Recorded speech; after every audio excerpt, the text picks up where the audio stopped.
Profile is presented by Ins Group, Insurance and Benefits.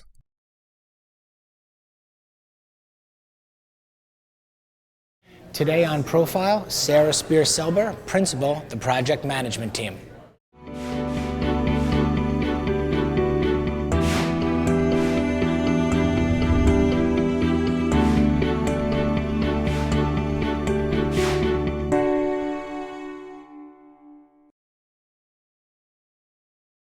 Give me the backstory, okay? Who is Sara Selber? Wow, that's a rough question to start this early with. You know, I think I'm a native Houstonian that has always been put in a situation where I was able to build a career and a life out of making a difference. I'm not sure I'm all that unique. I know many people who play in that same playground with me. So I'm just a plain old native Houstonian who's watching our city grow into something fantastic and vibrant, and hope to be a part of that until I take my last breath. How did you first get started in your career, and how has it led you to where you are now? You know, I've had a fantastic, interesting journey. Like I said, I'm a native Houstonian, and I went to high school in Dallas, Texas, a boarding school for women called Hockaday. Left there and I went to New Orleans for college, and in college I was held up at gunpoint. A guy got in the back of my car, put a gun at my head, and sort of the drive, I'm going to rape and kill you. And obviously neither of those things happened, but something kind of came in my head that said, go learn how to live in the moment. But I was a college student, I went back to campus, I kind of forgot about it. I was in New Orleans at Tulane, so kind of had a great time in New Orleans. After that I graduated, which I'm so proud that I somehow managed to go from girls' boarding school to 4 years in New Orleans and graduated. And I came back to Houston and I went to graduate school in speech pathology.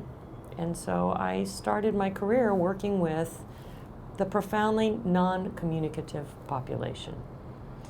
And got married and moved to Midland, Texas, once my husband could prove it was on a map. So I ended up at Midland and I gave birth to my first child about 2 years later, and he couldn't roll over in the crib. So I kind of knew something was wrong.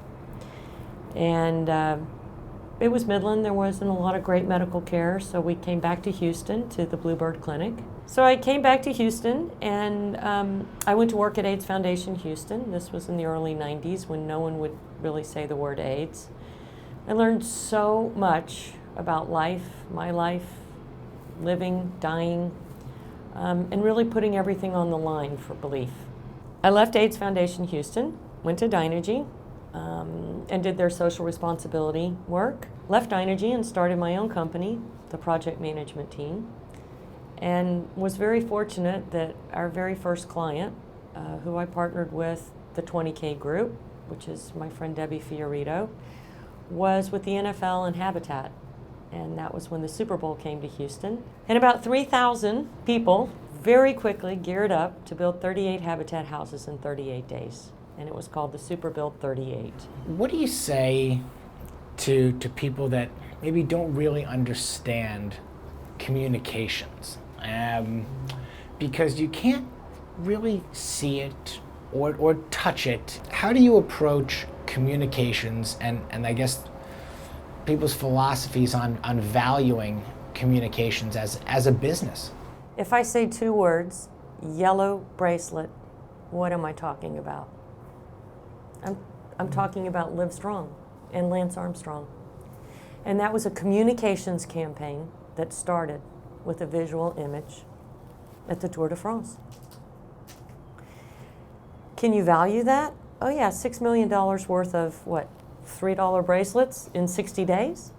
And by the way, when it's launched as the yellow bracelet, people get the bracelet and then the bracelet says Live Strong. People are buying something, they don't even know what it is.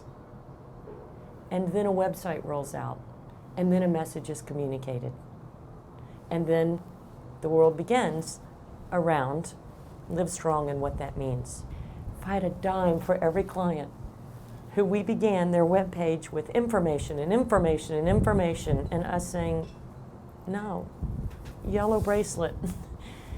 We have gone from a world of my generation where we read everything. We didn't read it online. We had to read books.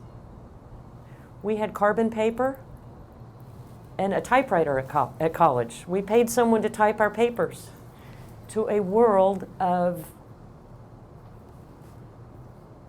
this is it, the New York Times alert. I know what's going on in the world, real time, all the time. On my Twitter feeds, I know what the top 10 things are that's happening in that hour and the topics that people are talking about. On Facebook, I can monitor what people are interested in. But there is a huge communications disconnect between corporate America, and I'll just use corporate America, and what people are communicating in real time.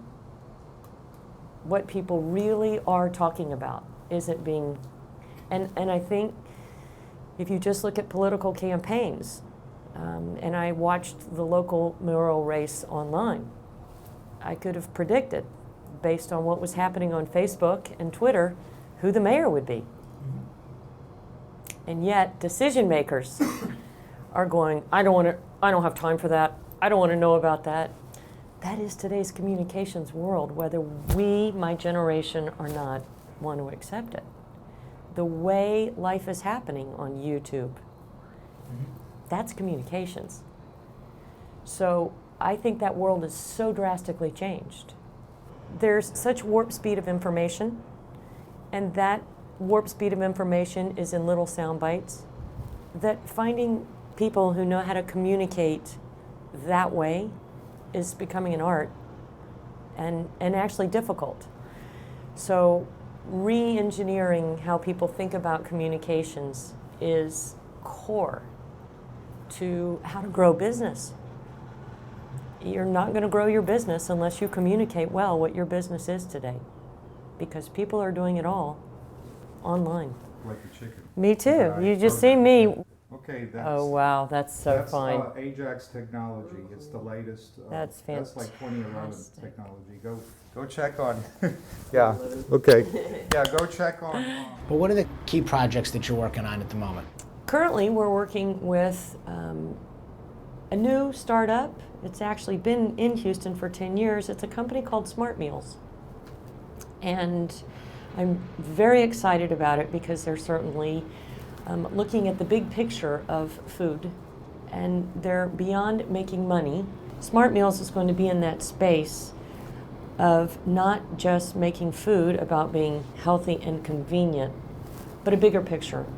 How can you incorporate small things every day to really change the way you think about food? So it's a gateway product. Having been at AIDS Foundation Houston, I certainly understand gateway products. People don't go all or none. Most of the food programs that we look at now, the design in and of itself is so intimidating that we're not going there. It's all bodybuilders. That's 3% of the population is ever going to look like that. So I got very excited when Smart Meals approached us.